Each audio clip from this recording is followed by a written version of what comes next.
En el capitulín de Güey vamos a hablar de las 5 series mejores de la historia, según el mío criterio. Espero que vos presten. Si quieres que te quiera, dame chiochinos, volvemos. En el quinto puesto de este rasquis entamamos con Santa Bárbara. ¡Qué culebrón más prestoso!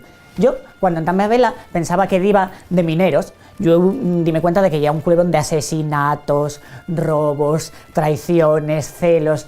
Bueno, y eran xentecalla puro, pero por eso prestaba tanto. 2137 capítulos duró aquello. Así de malos yeren.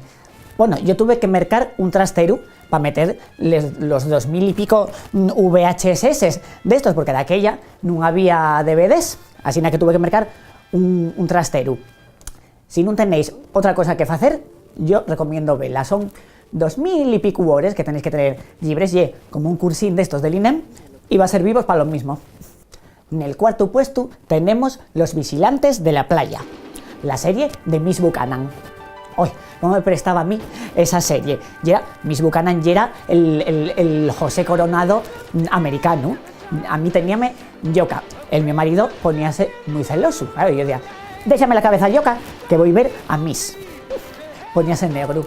Pero y para lo que una veía esa serie. Porque bueno, y era todo una locura. Terremotos en la playa, tiburones en la playa, ladrones en la playa, asesinatos en la playa. Hubo un capítulo con una amenaza nuclear en la playa y la gente seguía yendo. Que en Amandi sale el agua de la ría un poco puerco y ya no queremos bañarnos. Y otra cultura totalmente. En el tercer puesto del Rasquis tenemos Ana y los 7.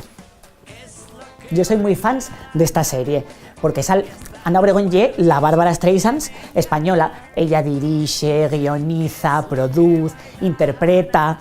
No fa bien ninguna de esas cosas, pero pone tanto procuro, quiero tan fuerte que lle una inspiración. Yo siéntome un poco como ella. Además, todas las ideas de esa serie eran unas fantasías tremendas. Yo tenía que tomar un orfidal antes de ir para la cama porque no pegaba huello con todas esas historias de esa casa. Lo malo eran los niños.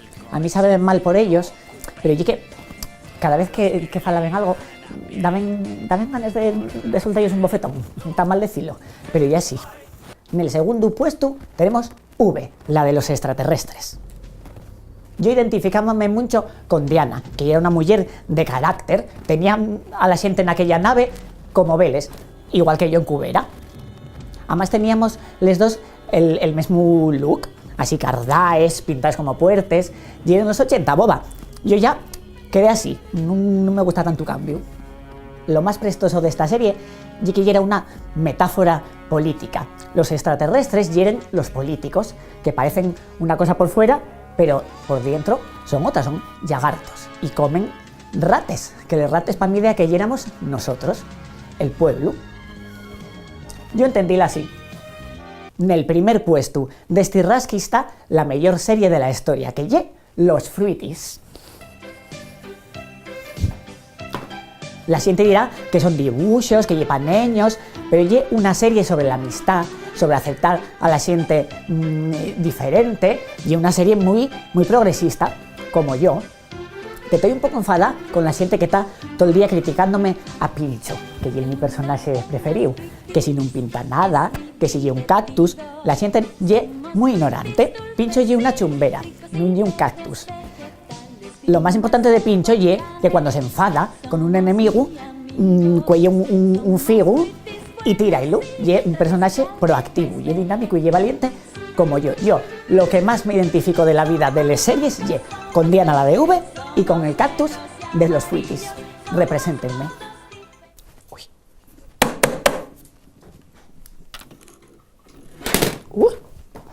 Oh, y es verdad que me instalaron este sistema tan moderno de tecnológico para ver series de todo el mundo, y una locura. Tenemos satélites pel espacio, que cualquier día canos uno encima y mátanos. Que oye, yo, con el tiempo que dedico a ver series y con lo bien que lo paso, el día que me caiga un satélite encima, bien recibido sería.